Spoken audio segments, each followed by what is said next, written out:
Hey everyone, and welcome to Carrie's Garage. On this episode, we're just going to tear some stuff apart on the engine on the 65 Corvair Corsa. So we can replace some of the seals and clean it up and kind of make it actually run worth a darn.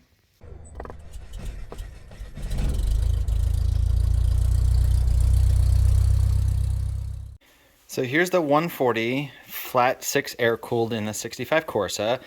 So what we're going to do today is get the carburetors off, get the belt off, take a lot of the stuff around it off. I've got a box sitting over here that we can put it in, and then we're going to take the fan shroud off and be able to get down to the oil cooler to be able to replace those seals, the seals on this oil filter housing, and just generally clean it up and being able to make sure that stuff is sorted so when I put it back together we can actually get it running really well. So here we go.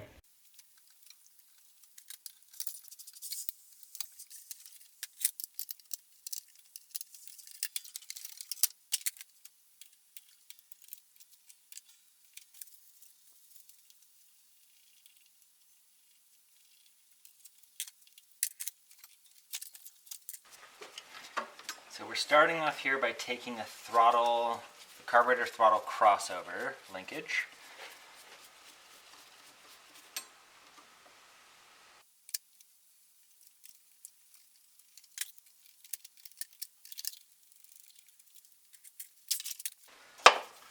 And we'll pull the spark plug leads, which I need to replace. These are just worn out garbage.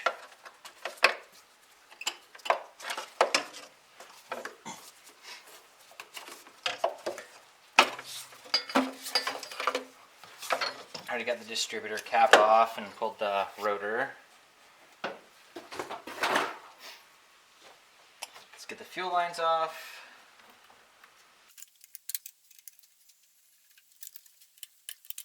A lot of times when these sit, these are a pain to get off, but I had them loose recently to try and bleed the fuel system when I did the video, I think last weekend of the car, so they're quite a bit easier.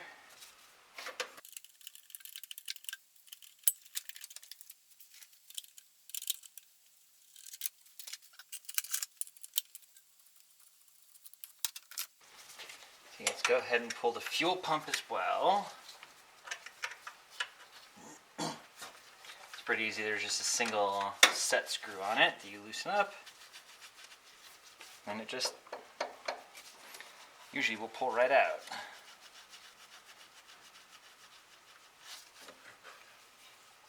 Just like that.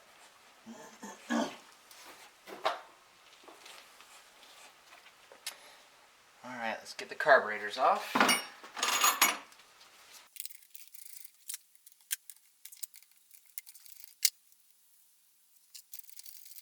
Like I said in my last video, I do have the secondary carburetors for this car.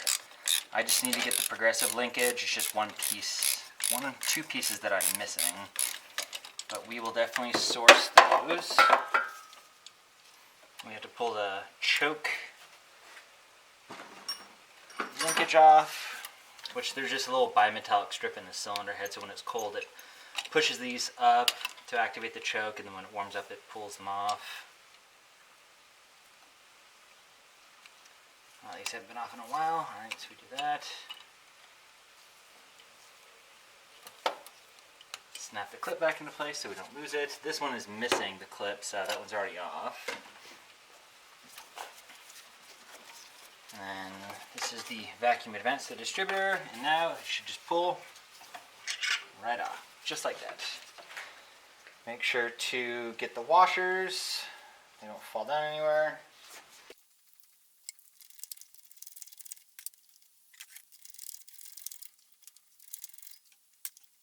And what we'll do is strip the carburetors, get them all nice and clean, rebuild kits in them before we put them back on.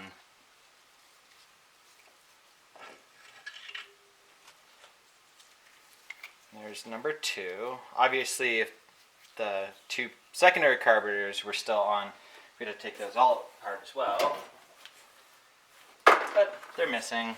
We'll end up taking all this stuff apart, the little block-off plates. So now, let's go ahead and pull the alternator off.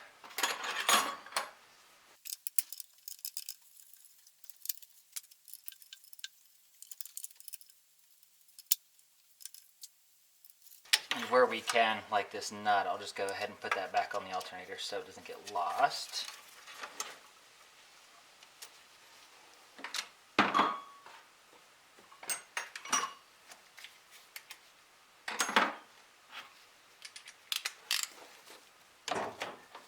And take this bolt out, which is the alternator bracket stand, well, the bracket for the back, and the ground straps, because that is a bolt that will need to come out to get the shroud off.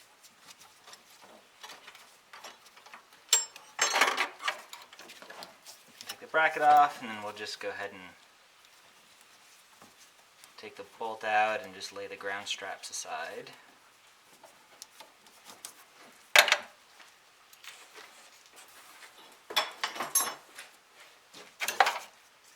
Right, and there's just 2 bolts underneath.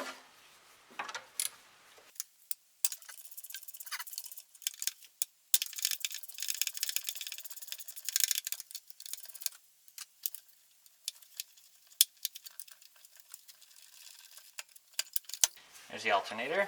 Has a special Corvair front face on it, and the fan is actually reverse on these because Corvairs spin reverse of a normal Chevy.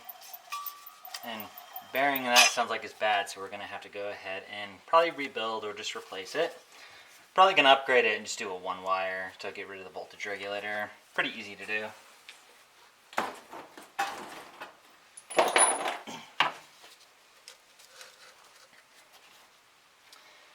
Alright, now we'll go ahead and get this vacuum crossover off.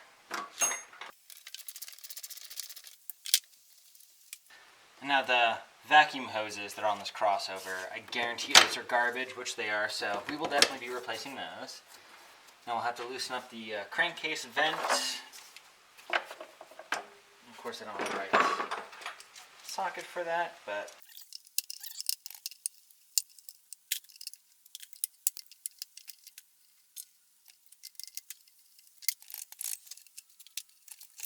usually they just pull right out. This one's obviously been in here for a very long time.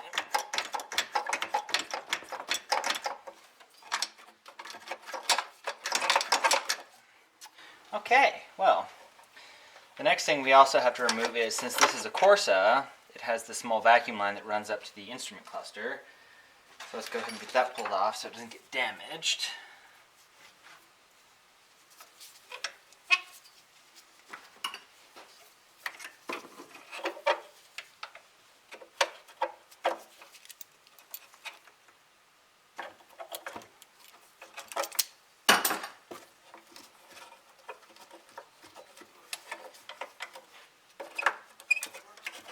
Take this out and just lay it aside.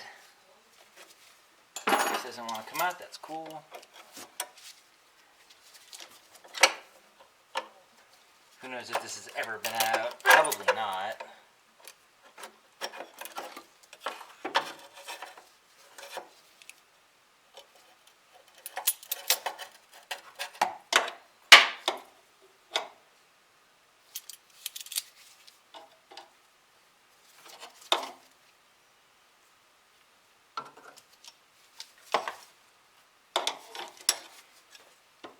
Well, I guess let me go get some WD-40 so we can try and lubricate it a little bit.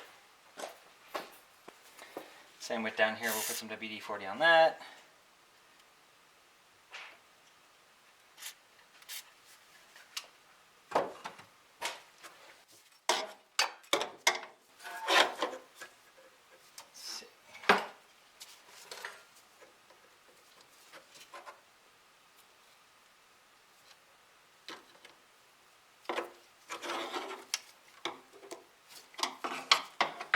That does not want to come out. I don't want to damage it. Could always replace the fitting, which is very soft copper. Let's see if we can get... Alright, well, let's go ahead and do it this way.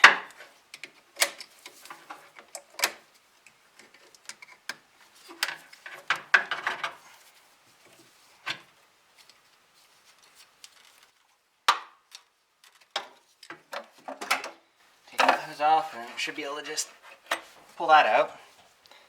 It's just got a rubber O-ring, so we'll replace that as well. Anything rubber we can get to is all going to get replaced. So since this will not come out easily and I don't want to damage it, I'm just going to go ahead and rest it up there for now. Okay. Now let's see. We've got to do this hose, which is going to have to get replaced.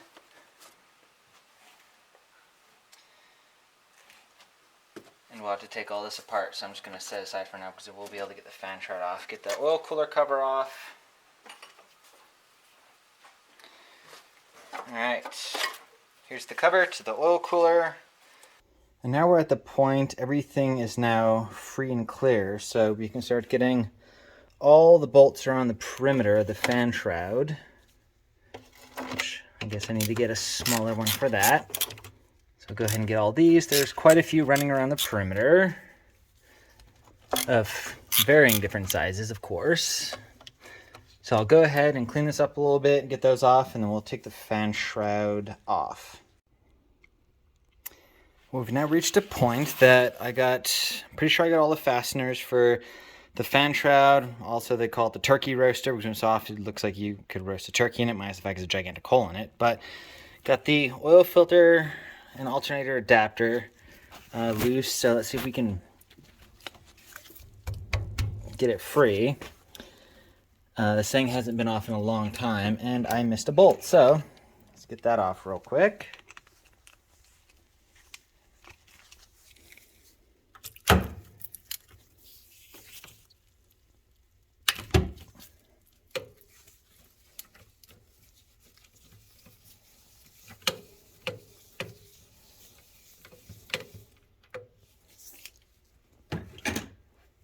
Okay, so now it should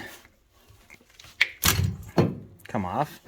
Probably make a little bit of a mess, but it'll do that. So there's that. I'm gonna go ahead and set this aside. Here's our fuel pump push rod. All right, so I'm gonna go ahead and put some towels in here so none of this debris falls into the engine.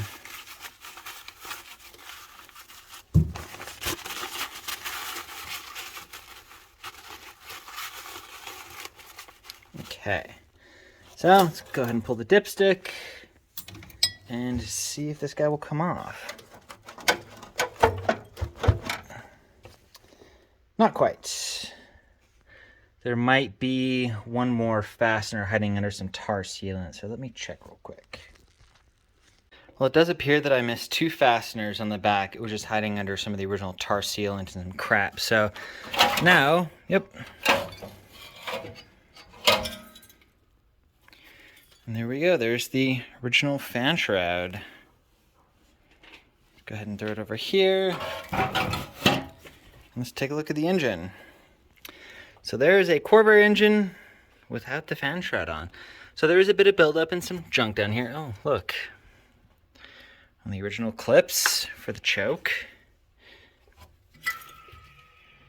It's the fan, so what we will also end up doing is we'll take the fan off, and then there's this top plate on the engine, and we can take that off and actually look inside. So I'll end up vacuuming all this, cleaning it up really thoroughly to make sure it's got good cooling. A lot of times on these Corvairs, some of the passageways and the cylinder heads are not all that great, even from the factory. They've got flashing in it, so I've got a way to really thoroughly clean that up. So I'll definitely do that over time. And then I'll also end up stripping all of the shrouds around the engine in the compartment, clean up the engine compartment, clean all the shrouds, paint them really thoroughly, make them look nice. At some point, I am going to pull the engine out and really go through and make sure everything is good. But for now, I just wanted to clean it up, replace the rubber and the push rod tubes and the oil cooler to make sure it stops leaking so much, and just kind of get it generally running better before we do a really crazy amount of work to it. I got the fan off the hub, got all the bolts off this top cover, so let's see if we can get it off and take a look inside. I did vacuum the area really thoroughly. I'm going to do a lot more cleaning, but I just want to make sure no crap got into the engine.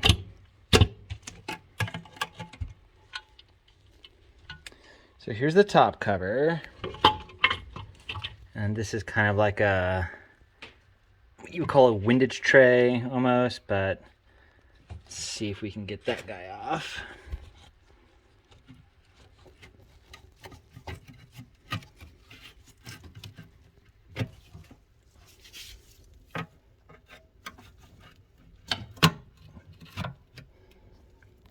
It is pretty glued into place, and I am being careful with the screwdriver. You don't want to nick the aluminum.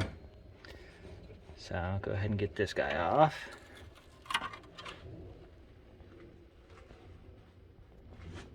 Let's go ahead and just set that aside for now, and there we go. There's the inside of a Corvair engine. Looks to be in pretty decent shape. I mean, it only has, like I say, what, 56,000 miles or so. Now when we're done here, I'm just going to go ahead and put this cover back on so nothing gets in it. But kind of the construction of the Corvair engine is you've got the aluminum case. It's two halves that are bolted together that hold the crankshaft and the camshaft. Got the connecting rods. You can see two pistons right there. You have 6 individual cast iron cylinders, and you've got an aluminum cylinder head here and an aluminum cylinder head here. And the intake, what you call the intake manifold, or the carburetor's bolt, two are integrated onto the cylinder head. And that's pretty much what makes up a Corvair engine. And then since it's air-cooled, you've got your oil cooler here. This being 140, it has the 12 row. So I'll take that off, get it really nice and clean, put new O-rings on it, clean up the front of the engine, or the back of the car, put new gasket on the oil filter housing, clean all this up, put new gaskets on, clean it really thoroughly, and we will definitely be in a lot better shape. Well, that'll wrap it up for this video. Just getting a couple little things done on the Corvair. Gotta get all those parts off so I can get them cleaned and replace all the O-rings and gaskets we were talking about. So this is kind of a good head start on it. I'll have to place an order probably this week to the Corvair parts supplier to get a few things that I need. Like I say, at some point we're gonna end up pulling out the engine, but for now I just wanted to get it to the point where it's quite a bit cleaner, stops leaking so much oil, and get it tuned up so it actually runs decently. So if I want to start it up, I won't have any problems. But thanks so much for watching. Really appreciate it. Don't forget to like, share, subscribe, and see you next time.